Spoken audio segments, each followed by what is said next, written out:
얇은 필름 하나에 어떻게 여기에 이렇게 깊이가 존재하고 그리고 내 시각에 따라서 모든 시점들이 변화되는 어떤 이미지를 볼 수 있을까, 이런 의문을 계속 갖게 되는 것들이죠.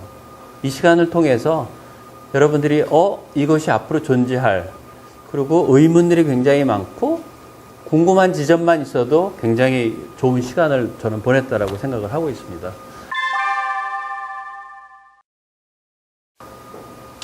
먼저 포토그래피, 여러분들은 이미지를, 사진을 생산하고 소비하는데 엄청나게 짧은 시간 동안에 생각조차 안 하고 이미지에 대한 성찰조차가 없고 그런 것들에 대해서 엄청나게 많은 것들을 그저 지나가면서 생산하고 소비를 하게 되죠. 근데 어느 순간 나는 그런 행위들이 우리 일상생활에 있어서 굉장히 이런 것들이 도덕적으로 옳은 것인가? 아니, 그럴 수 있는 것인가? 이런 것들에 대한 성찰과 반성을 하게 되죠. 그래서 그 근원이라는 게 뭐냐? 포토그래피라고 하는, 이것은 그리스의 두 개의 단어들이 합해진 겁니다. 그래서 포토라는 말하고, 그 다음에 그래피라는 말인데, 포토라는 말은 빛이라는 뜻이에요. 근원적으로. 사진은 빛으로 그린다. 또는 빛으로, 그런 메시지를 기록한다. 이런 개념을 갖고 있어요. 그래서 일제시대 때 우리는 사진이라는 말 어디서부터 왔느냐 하면, 진실이라는 뜻이고, 진은 베낀다라는 진자예요. 그래서 진실을 베낀다 그래서 이것은 사실이다 라는 그런 근원적인 어원을 갖고 있죠. 그리고 비슷하네, 홀로그래피. 용어는 많이 듣고 얘기는 많이 했겠지만 홀로그래피. 홀로라는 말은 전체라는 뜻이고, 전체, 그리스의 홀로스에서 나온 겁니다. 그래서 전체.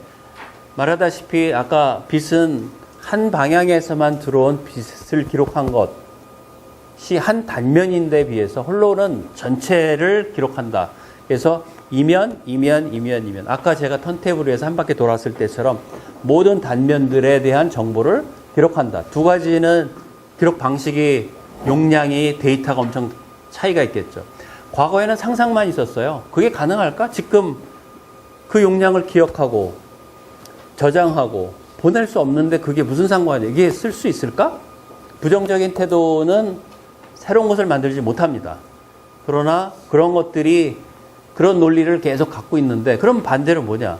그 저장 용량을 늘릴 수 있고 그 프로세스를 많은 용량을 한꺼번에 운영할 수 있는 다른 소프트웨어를 개발하고 하면 그 과학기술이 만들어지죠. 그러면은 그것이 가능하다는 뜻이라는 거죠. 그래서 전체 메시지를 기록한다라는 뜻으로 홀로그래피라고 얘기를 합니다. 비슷하죠. 용어 자체가 앞에 자만 돌리고. 다음 이미지를 보면, 여기에 보면 사진술이 지금까지 발전되어 나와서 우리는 어떤 방식으로 응용되었나 보게 되죠. 사진술은 2D예요. 2D는 깊이감이 없이 한 단면을 평면적으로 함축시킨 것. 이게 이제 사진입니다. 말하자면 여기는 우리는 3D라고 볼 수 있죠. 우리는, 왜냐하면 공간감, 깊이감, 그 다음에 시각적 어떤 수평감들을 전부 인식할 수 있어요. 인식이라는 얘기 중요한데.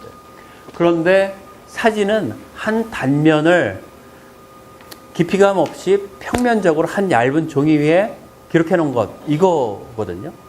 그러니까 우리가 갖는 사진을 통해서, 이미지를 통해서 보여지는 정보라든가 시각이라는 것이 얼마나 단편적인 한 면만 보고 있다는 것을 우리는 인식을 할 필요가 있겠죠. 그 이후에 사진실이 만들어진 이후에 그 다음에 만들어진 게요, 영화입니다. 영화하고 사진하고 뭐가 다르냐?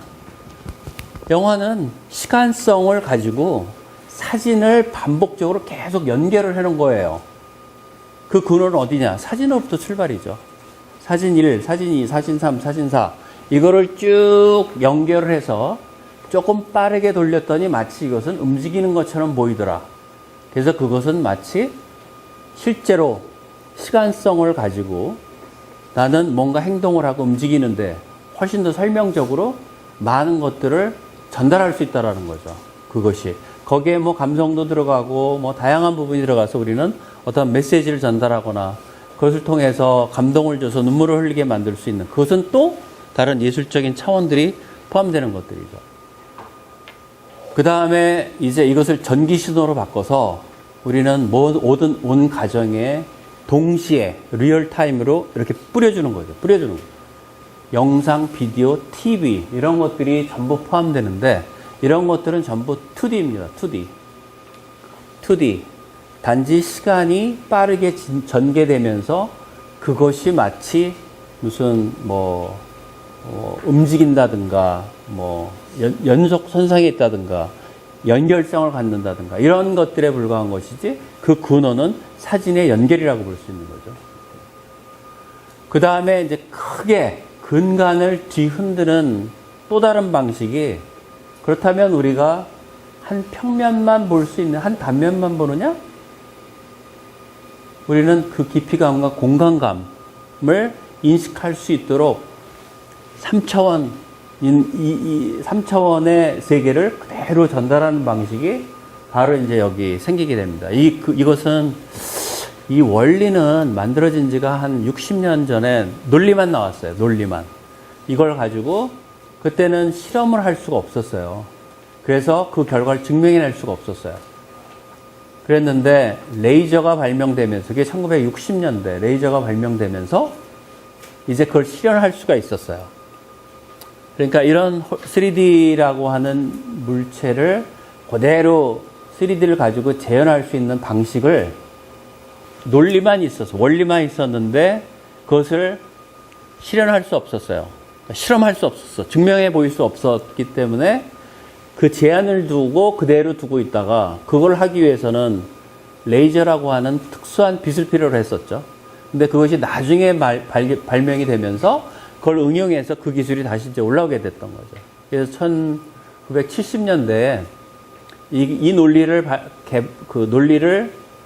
썼던 그 분은 이제 노벨 물리학상을 받게 돼요. 그러니까 그게 굉장히 짧은 시간이죠. 이제 이 논리를 가지고 어떤 방식으로 어떻게 급진전하는지는 알 수는 없지만, 여전히 이제 두 패러다임은 굉장히 다른 관점에 있는 거죠. 그래서 여러분들은 3D 영화, 3D 비디오, 3D TV, 그 다음에 울트라 하이 데피니션을 포함한 모든 유사 영상으로 이제 발전을 해 나가기 시작합니다.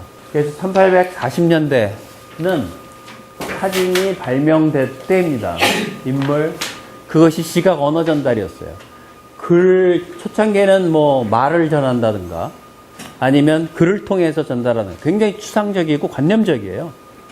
그러면 객관적으로 사실을 전달할 수 있는 방법이 이제 사진이 이랬었습니다. 사과, 그러면 이건 사과. 이거는 커피, 그럼 커피.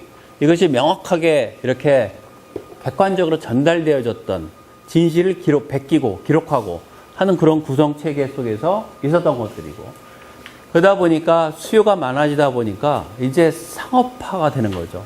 그러다 보니까 카메라 산업 또는 그때는 또 이제 더 잘 만들어야 되는 결과물, 이런 것들을 요구했기 때문에 전문가라는 게 또 등장을 합니다. 그러다가 이제 2000년대 들어서면서 이 기록하는 방식들이 디지털화가 됩니다. 변화가 되는 거죠. 디지털화. 그러면서 디지털화가 된다는 뜻은 이제 쉽게 이동하고 오리지널이라고 하는 개념이 없어져요. 모든 게 다 오리지널이야. 그리고 오리지널에 대한 중요성도 그다지 중요하지가 않아요. 그러니까 공유를 하게 되는 거죠. 어느 이만한 곳에다가 누구나 사유할 수 있는 개인적인 정보들을 올려놓고 누구나 공유할 수 있어요. 과거에는 이런 것들이 전부 자신의 지적 소유가 됐었는데, 어느 순간에는 그런 갭들이 이제 없어져 버리는 것들이죠. 그 다음에 지금에 와서는 2D에서, 그래, 지금까지는 2D였다. 그럼 다음은 뭔데? 그럼 결론은 3D밖에 없는 거예요, 이미지가. 그래서 삼성전자나 이런 큰 회사들에서는 이미 이 기술 개발을 하고 있어요. 보면, 그래서 우리가 어떤 의문을 하나 가질 수 있죠. 사진은 입체를 평면으로 함축시켜서 기록하고, 사진을 다시, 그렇죠, 평면이죠. 사진을 실제로 보는 것과 같이 입체로 볼 수 있을까? 그런 의문을 하나 갖겠죠. 나는 분명히 사진을 찍었는데 내가 눈으로 보이는 것처럼 그대로 찍었는데 두 눈을 가지고 봤고 내가 뭐 잘못한 거나 잘못한 거 하나도 없어. 사진 찍어서. 근데 왜 얘는 평면으로 나올까? 이런 질문을 한번 해볼 수 있죠. 단순하게요. 왜 그럴까요? 카메라하고 사람이 눈하고 뭐가 다를까요?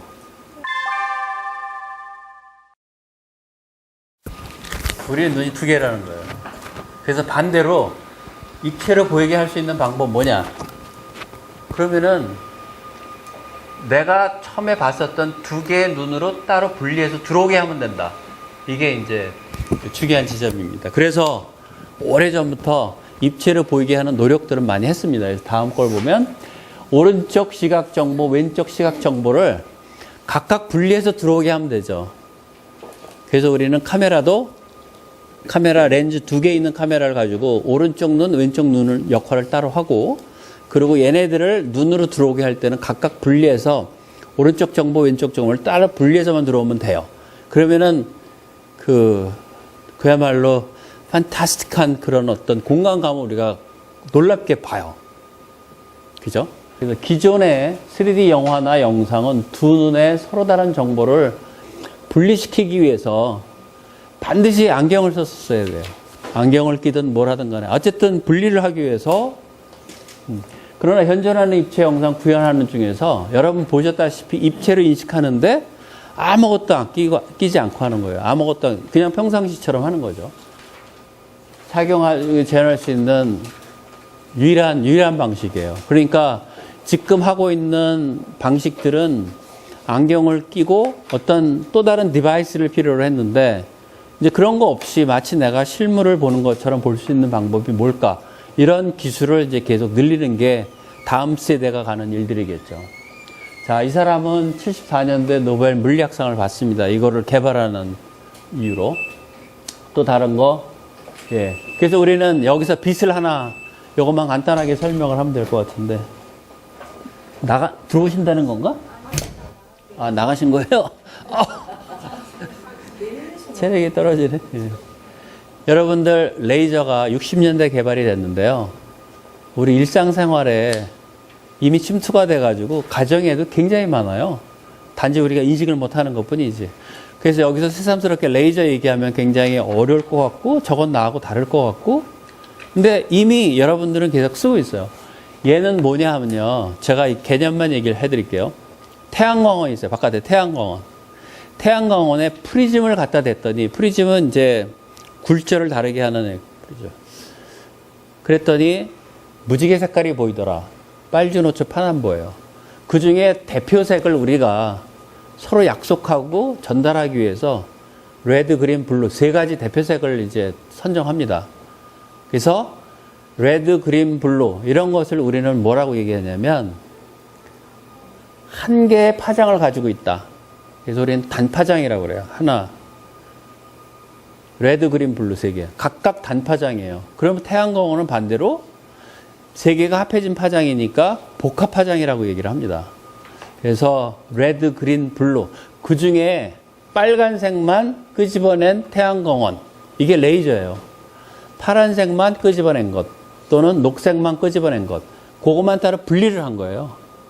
아까 이게 그 스테레오 타입 할 때도 빨간색, 파란색, 녹색으로 이렇게 쭉 비춰서 컬러를 만들듯이 그것을 분해하고 분리한 것 뿐입니다. 이런 광원은 복합파장입니다. 레드, 그린, 블루. 할로겐 램프, 그 다음에 형광등, 이것도 복합파장이에요. 레드, 그린, 블루. 단지 이 중에 세 가지를 다 갖고 있는데 이 중에 한 개만 빼낸 것, 이게 레이저예요. 얘는 단지 뭐가 문제냐, 얘는 대부분의 광원은 퍼지는데 초점을 집중을 못해요. 근데 레이저는 아주 얇게 직진을 할 수 있어요. 그래서 얘를 빛을 크게 만들기 위해선 렌즈를 대서 확대를 하고 축소를 하고 조절을 합니다. 마찬가지로 똑같아요. 그것과 유사한 광원이 뭐냐, 요즘 얘기하는 LED 조명이 바로 그거예요. 그래서 텔레비전에 보면 LCD 패널이다, 모니터다 라고 했다가 LED라고 해요. LED는 거의 색깔이 분명한 색깔, 레드, 그린, 블루가 너무너무도 자연 그대로 색이 나오기 때문에 텔레비전에서 보면 색깔이 훨씬 컬러 세츄레이션이나 컬러의 밀도나 자연색을 혼합 더 선명하고 명료해요. 그래서 우리는 LED를 쓰고 있어요. 바로 LED는 레이저하고 같은 레벨의 어떤 그런 과정들이 있는 거죠. 그러니까 앞으로 이제 나는 맨날 쓰는 백색 광원이 아니라 내가 원하는 색깔을 선택할 수 있고 그 선택들은 LED에서부터 나온 것이고 LED는 사실 레이저와 같은 그 패밀리로 보면 된다라고 이제 설명을 드릴 수 있죠. 자, 다음. 그래서 이걸 가지고 얘는 퍼지는 빛이기 때문에 비춰주는 정도, 밝고 어둠. 근데 레이저는 이제 일직선으로 가기 때문에 그걸 가지고 활용하는 얘가 너무 많아요. 산업에. 그래서 뭐 이렇게 애니메이션도 만들어서 가기도 하고 합니다. 뭐 사례는 자, 사물의 파면을 기록하고 재생할 수 있다면 우리 눈에는 3D 사실을 그대로 인식할 수 있다. 자, 이런 건 넘어가고요. 자, 이제 홀로그램을 기록할 수 있는 것은 아까 말씀드렸던 것처럼 얇은 필름에 이제 기록을 하게 되는 것들이죠. 얇은 필름에 기록이 되고, 그리고 여기는 사물이 있어요. 그러니까 마치 이것을 우리는 카메라라고 이제 가정을 해보자고요. 카메라예요. 아, 카메라. 그래서 이 카메라 앞에다가 초점도 맞추고 또 뭐 그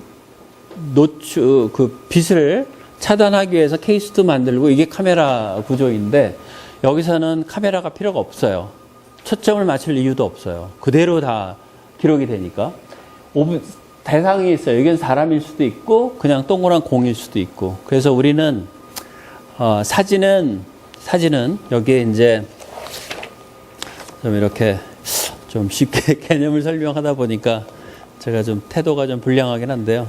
이게 사진이든 필름이든 홀로그램 필름이든 비슷해요. 똑같습니다. 근데 여기서 사진은 반사가 되어서 이 빛의 반사가 되어서 요 안으로 들어오는 한 단면, 한 점끼리 연결됐는데 그 점에 밝고 어두운 것만 기록합니다. 사진은. 밝고 어두운 것. 반사되어서 나온 빛에 밝고 어두운 것. 그러나 홀로그램은 한 면에 한 점에 밝고 어두운 것이 아니라 파면, 말하자면 파면이라는 말은 여기 선생님이 계신데 선생님은 우리가 아주 조밀한 모든 빛이 선생님의 얼굴의 형태와 똑같이 이렇게 파면을 가지고 에너지가 이동을 하는 거예요. 빛이 쭉 이렇게 띠디디 이게 만화에 보면 한 대 통 때리면 여기 띠디디디디디디 이렇게 나가듯이 그게 파면이에요. 이렇게 파면을 가지고 밝고 어두운 걸 기록하는 것이 아니라 사물에 반사되어서 나오는 사물의 모든 파면을 기록할 수 있어요. 그러니까 여기서 보면 파면이니까 이쪽도 보이고 또 이쪽도 보이고 모든 요 정보를 다 한 방에 기록할 수 있어요. 그러니까 홀로그램은 사물의 파면을 기록하는 것이고 사진은 한 점에 밝고 어두운 점만 기록한다. 그래서 이게 약간 이제 그래? 그게 뭘까? 궁금한 지점을 놔두고 이제 또 넘어가도록 하자고요.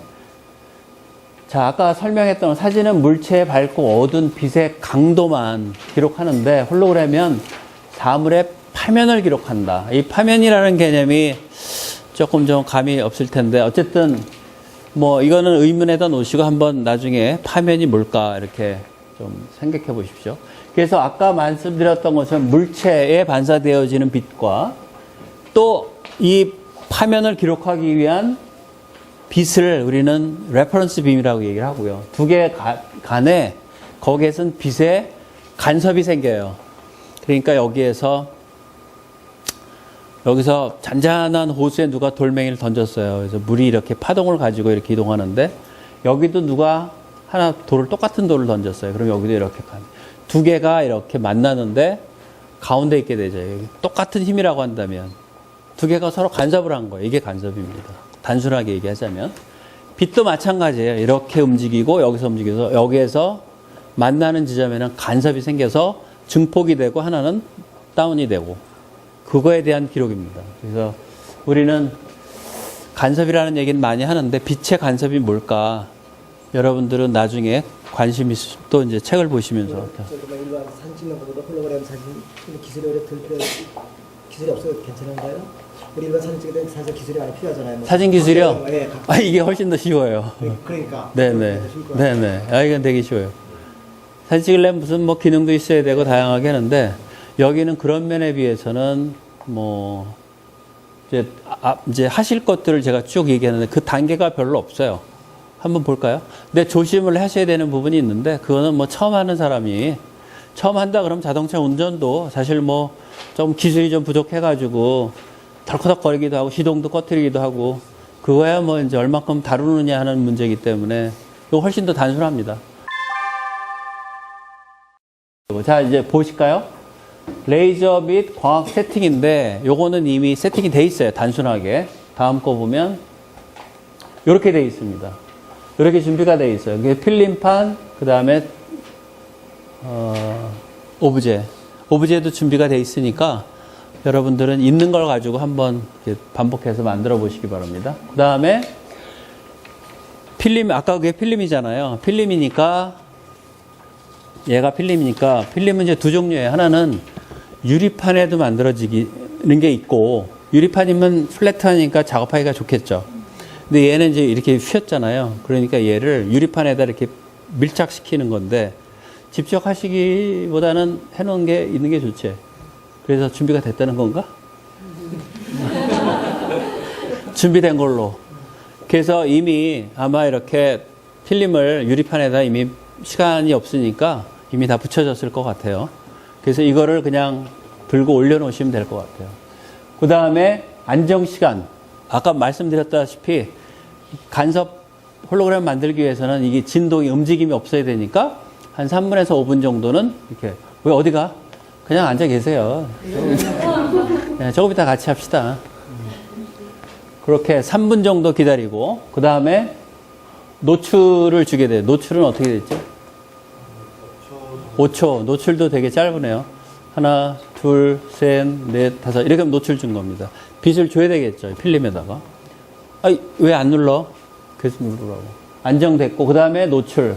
2초인데, 2초에서 10초. 다음 돌아오라고. 누르라고. 그 다음에 현상. 그 다음엔 어떤 과정이 필요하냐면요. 현상을 해야 돼요. 이게 노출, 필름이, 사진도 마찬가지죠. 사진 찍었어. 그러면 현상도에다 맡기잖아요.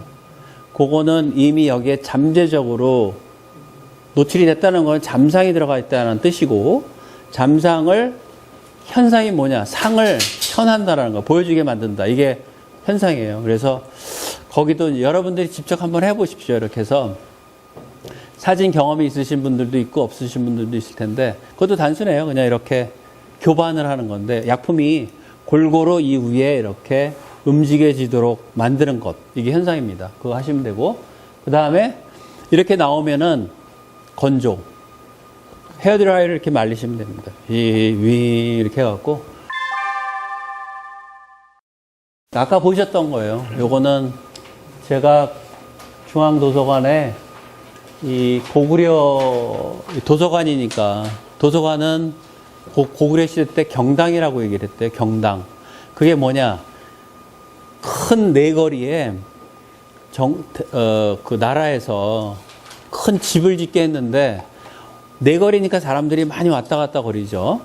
그러다 보니 거기에서 가다가 좀 쉬었다가 서로 소통도 하고 사람도 만나고, 그래서 책도 갖다 놓고 뭘 보기도 하고 토론의 장이 되기도 하고, 이런 장소가 고구려 시대 때 경당이었대요.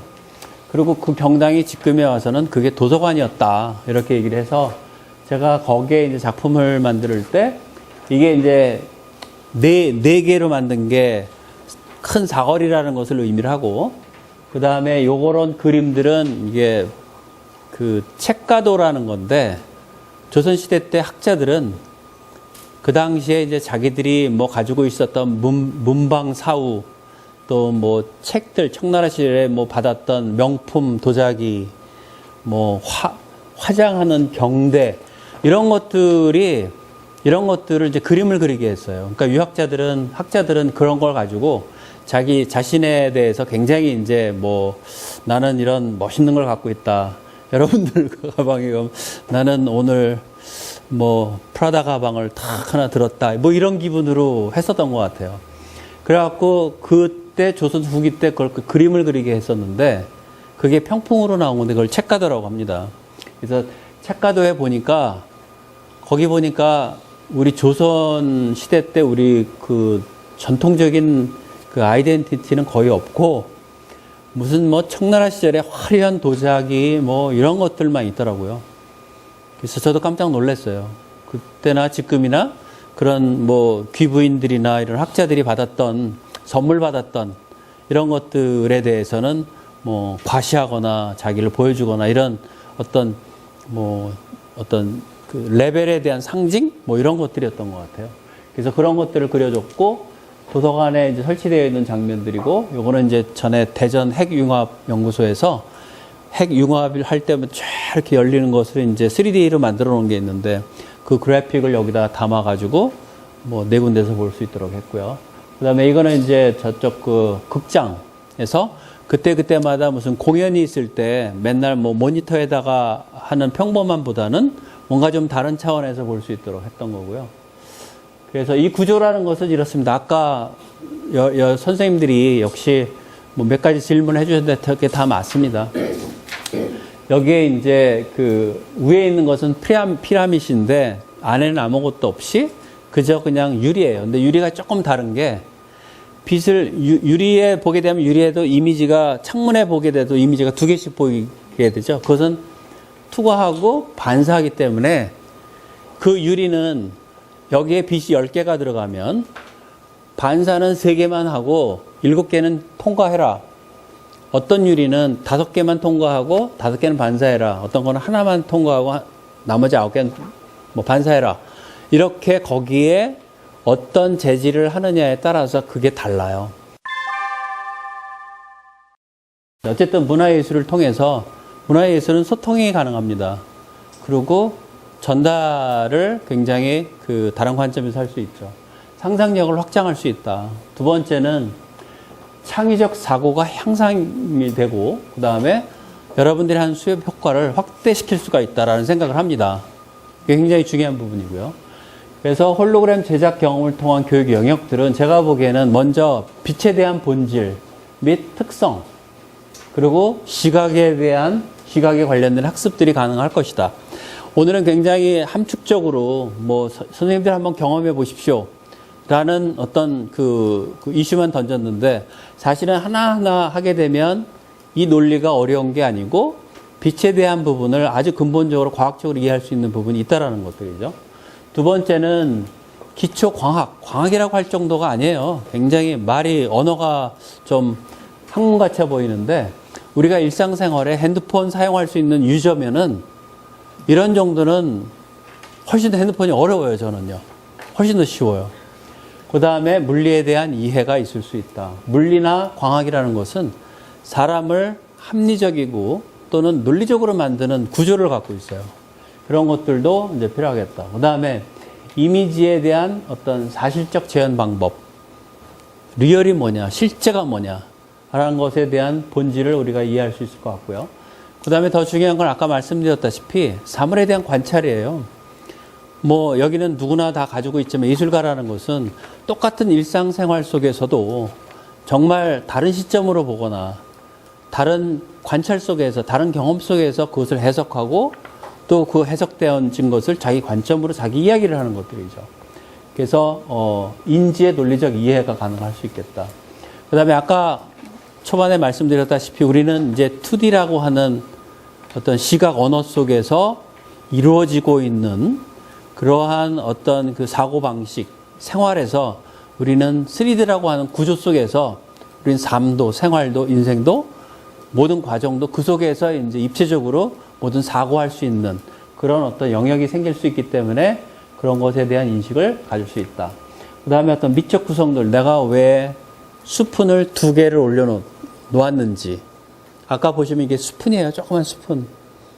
그리고 그 2개가 겹쳐져 있는 건 우리 상상을 안 해봤었잖아요. 집에서 맨날 포개져 있음에도 불구하고 우리는 관찰을 안 했죠. 당연한 것처럼 여겼었죠. 근데 그 2개가 어떤 관점으로 있는지, 무슨 이야기를 하는 것인지, 그것이 우리가 언어 속에서 어떤 방식으로 해석하고 확장할 수 있는 끊임없이 논쟁하고 토론하고 이런 것들이 확대되면서 우리는 사고 능력에 대한 확장 이런 것들이 이제 필요할 것이다라는 생각을 하게 되는 거죠. 그리고 사물에 대한 창의적 상상력이 유발된다. 뭐 이런 것들입니다.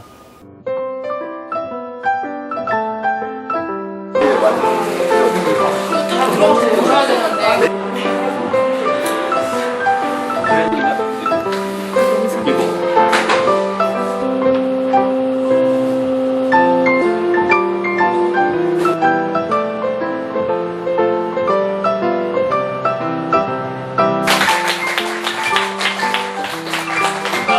굉장히 잘해주려고 어제 그제 계속 회의하면서 뭐 인원이 많으니까 이 시간 동안에 어떻게 할 거 머릿속에 구상을 되게 많이 했는데 현실은 조금씩 좀 다른 부분이 생기긴 합니다. 그럼에도 불구하고 너무